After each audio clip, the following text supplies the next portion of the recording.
Greetings from Las Vegas. We're at Big Ten Media Days, but we can go home now. College sports has been saved, Ari. Yeah. Saved. Yeah. Has it? Well, President Donald Trump has signed an executive order, the title of which is saving college sports. Does it actually save college sports? I don't know. I think it probably does a whole lot of nothing.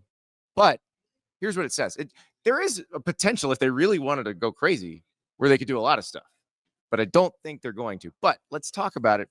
So the headline of it is it prohibits third-party pay-for-play, which means some booster can't go pay a player for being good at football.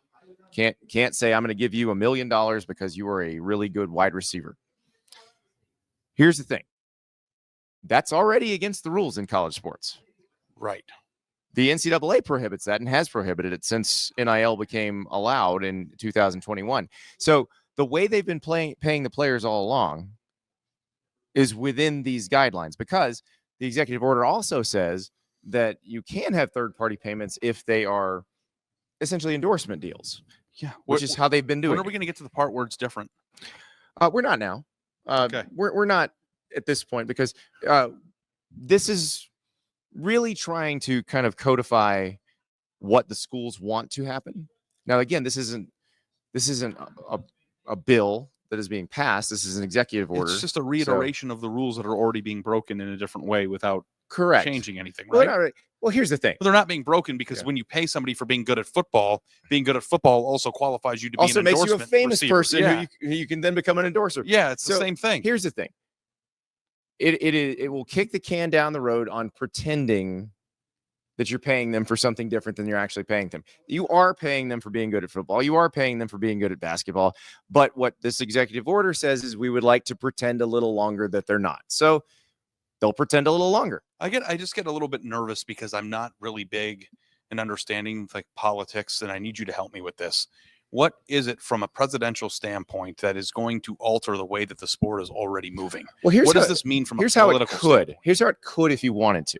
If they really wanted to go, because remember, again, this is not being passed into law. It didn't pass through both houses of Congress and then get signed by the president. This is an executive order. So how you enforce an executive order, you can enforce it through the executive branch. Now, one thing you could do theoretically is say if a school breaks a rule, the school is caught breaking a rule, you could have the Department of Education pull their federal funding. So that would be federal grants and that sort of thing. You could say that they couldn't participate in the federal student loan program, which would essentially cripple a university. So you could, if you wanted to do that, but that is a nuclear option. And it's unclear whether they would even think about going that far. It's also very unclear how they would enforce any of this. Yeah, I mean, especially because if the rule is enforceable, it would have been enforced. And I understand that maybe, being a little bit more careful in how you go about that might be the result of this. But like, you already are not allowed to pay somebody to come play football.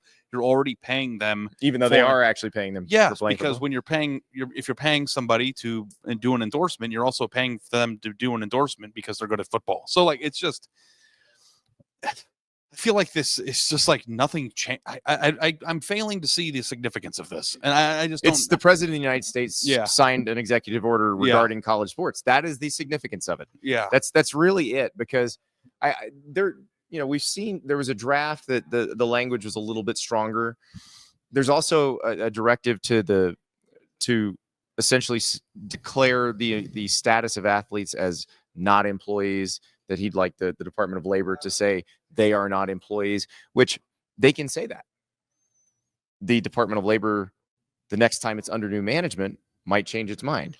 So that's the other part of what an executive order versus actually a law that's passed, or a Supreme Court decision, for example. And the thing is, like, this executive order could be challenged in court. You could we've seen some other executive orders challenged in the court system. So that's, if you want to do that. I'm not sure anybody would even challenge this, because I'm not sure it's going to change anything that's actually happening. Yeah. I'm also curious, and I don't know the answer to this, and I don't want to go down the wrong way here, so please save me. I'm on the edge of the cliff. What's Trump's motivation for this? Easy win. Right now, he's saving college sports. Yeah. Because did he also steal that from Cody Campbell? Oh, I don't. It's not stolen. I think It's Cody borrowed? Campbell willingly gave it to him. Yeah. So Cody Campbell, who go check out our interview with Cody Campbell, who is he's an oil and gas guy. He's a billionaire. He's a former Texas Tech offensive lineman. He's the one funding a lot of Texas Tech's NIL efforts right now.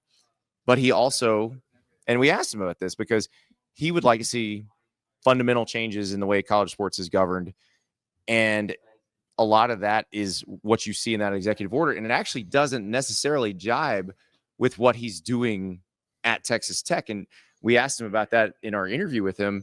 And he said, hey, that's me working within the system that exists, but it doesn't mean I don't want a different system. So yeah, the words you read in the executive order, very similar to what Cody told us when we talked to him in Texas 2 weeks ago. Yeah. And what people like that do is exploit systems that they know are exploitable, and if the rules change, then the rules change. So yeah, but the thing is, this doesn't actually really change the rules. Yeah, this just says the executive order states the same things that the rules already said. So I don't know that it's going to really do much in terms of stopping anyone who wants to pay someone a little bit more than the revenue sharing that the school can pay. Mm-hmm.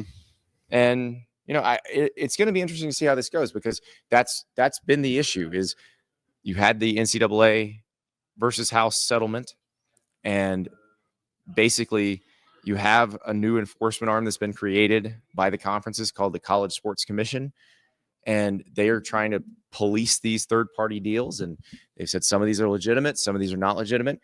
They've already had to go back and basically retract some of their guidance that they gave, because they said, oh, you can't have a system, you can't have a business that exists just to give money to players to do meet and greets.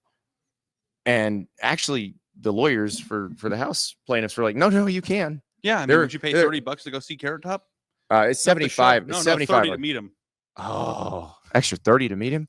But no, he's a famous comedian. That's what the money's for. So yes, you can charge people to meet famous people. That is a legitimate business in America. People pay money in America to have a famous person say a message through a phone to you. Yes. We should get on that. I don't think anybody would pay $1 for me to say happy birthday to them, would they? I don't know. $20 for Ari to wish you a happy birthday. Okay. But again, I'll say anything, guys. So, but anything. that is a business model. It is a legitimate business in America. And I don't think this is going to slow anything down. I really don't think this is going to change much. Now we'll see if the SCORE Act, which is essentially the House settlement written into law, if it passes the House of Representatives and then passed the Senate, Donald Trump would sign it into law. Like, that would probably change stuff. That would put a lot more power in the hands of the schools. I don't think that's going to happen, because I don't think it'll pass the Senate.